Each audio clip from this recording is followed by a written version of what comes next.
اور شداد نیچے جیسے ہی گرا چوٹ لگی اور وہیں اس کا دم نکل گیا، نہ اپنی جنت میں قدم رکھ سکا۔ اسی کو ارم کہا جاتا ہے۔ ارم جو ہے فارسی لفظ ہے، وہ شداد کی بنائی ہوئی جنت کو کہا جاتا تھا۔ عزیزان گرامی وقار، ملک الموت اسرائیل علیہ الصلوۃ والتسلیم سے میرے آقا صلی اللہ تعالی علیہ وسلم نے سوال فرمایا تھا کہ اے اسرائیل، کیا تمہیں روح نکالنے کے درمیان کبھی ایسا لگا ہے کہ اس کی روح اچانک اس وقت میں نکالی جائے؟ تو حضرت اسرائیل علیہ السلام نے جواباً یہی دو باتیں کہی تھی۔ ایک وہ وقت تھا جب پوری کشتی ڈوب گئی تھی اور ایک بچہ تخت پر لیٹا جا رہا ہے اور مجھے حکم ہو رہا ہے کہ اس کی ماں کی روح قبض کرو۔ بچہ تخت پر ہے اور ماں ڈوبی جا رہی ہے اور ماں کی روح قبض کرنا ہے، کس کے سہارے اس بچے کو چھوڑا جائے گا؟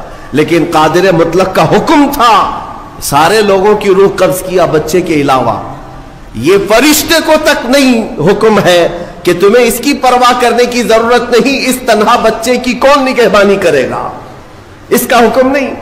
ماں کی روح قبض کر لیا۔ اس وقت مجھے تعجب تھا کہ اس بھرے سمندر میں اس تنہا بچے کو دیکھے گا کون؟ لیکن پھر دنیا نے دکھایا کہ اس بچے کو صرف دیکھا نہیں گیا بلکہ دنیا کا سب سے بڑا امیر بنایا گیا۔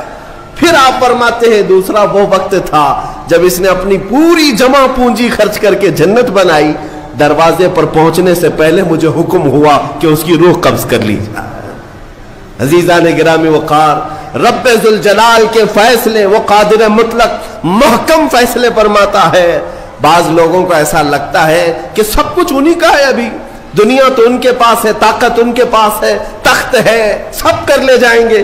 تمہیں پتہ نہیں، قرآن میں خود مولا نے فرمایا ان بطش ربک لشدید، بے شک تمہارے رب کی پکڑ بہت سخت ہے۔ جس وقت وہ پکڑ کرتا ہے تو کوئی آس پاس چھڑانے کی طاقت بھی نہیں رکھتا۔ اسی طرح کی بات میں آپ کے سامنے یہ بھی عرض کروں، ظلم جہاں تک بھی ہو ایک دن انجام کو پہنچتا ہے۔ قرآن میں رب تعالیٰ فرماتا انما یؤخرہم لیوم، ہم ظالموں کو تھوڑی ڈھیل اس لیے دیتے ہیں تاکہ ساری نگاہیں ان کا انجام دیکھ سکیں۔ ظالموں کو اگر ڈھیل ملتی ہے، ظلم کرنے کے لیے انہیں آزادی ملتی ہے، تو اس کا مطلب یہ نہیں ہے کہ وہ جو کر رہے ہیں اچھا کر رہے ہیں، بلکہ یہ ڈھیل ان کے عذابات میں اضافہ کرتی ہے، ان کے پکڑ کی راہیں اور ہموار کرتی ہیں۔ آپ کو میں یہ بات بتا دوں کہ تاریخ میں ایک ایسا بھی نام آتا ہے جس کو ذکر کرتے ہوئے آج بھی لوگ ظلم کی آہٹ کو محسوس کرتے ہیں، وہ چنگیز کا نام ہے۔ ہلاکو چنگیز یہ وہ لوگ ہیں جنہوں نے کھوپڑیوں سے مینار تعمیر کر دیے تھے۔ ہاں، انسانوں کی کھوپڑیاں ان کے لیے کوئی حیثیت نہیں رکھتی تھیں، بلکہ آج ایک جانور کو بھی مارنے سے آپ کے دل میں درد ہوگا، لیکن ان ظالموں نے انسانوں کی لاشیں بے حساب لگا کر رکھی تھی۔ بغداد کے دریائے دجلہ کو جنہوں نے خون سے لال کر دیا تھا، رحم نام کی کوئی چیز ہی نہیں تھی۔ چنگیز نے لاکھوں انسانوں کا قتل کیا، لیکن ایک وقت ایسا بھی آیا اس نے کئی علماء کو، بزرگوں کو قید کیا، قطار میں لگا دیا۔ یہ آخری وقت ہے۔ چنگیز کا دبدبہ اتنا تھا کہ وہ تقریباً آدھی دنیا کو فتح کرنے کے لیے چل پڑا تھا، آدھی دنیا، اور کوئی بادشاہ اس سے لڑائی کا سامنا نہیں کر پاتا۔ ایک وقت وہ آیا، 300 کے قریب علماء یا بزرگوں کو اس نے قید کیا، قطار میں لگایا اور جلاد کو بلایا۔ سب قطار میں، پہلی صف ہے، دوسری صف ہے، تیسری صف ہے، تو اس میں لائن سے قتل کرنے کا حکم تھا۔ تلوار اٹھاتا جلاد اور گردنیں مارتا چلا جاتا، ایسے لگتا جیسے یہ پلاسٹک کی یا کھلونے کی گردنیں اڑا رہے ہوں۔ انسانوں کے ساتھ اس طرح کھیلتے تھے۔ وہ گھوڑے پر بیٹھے اپنے کھلونے سے کھیلتا رہتا اور جلاد کو حکم دیتا اتنی گردنیں آج اڑا دو، اتنی گردنیں اڑا دو۔ جلاد جب گردنیں اڑا رہا تھا، 3 صفیں لگی ہوئی تھی۔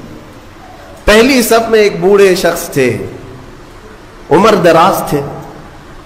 جب وہ پہلی صف کا قتل شروع ہوا تو جلدی سے دوسری صف میں آ گئے، پیچھے ہٹ کر کے دوسری صف میں کھڑے ہو گئے۔ وہ جلاد بھی دیکھ رہا تھا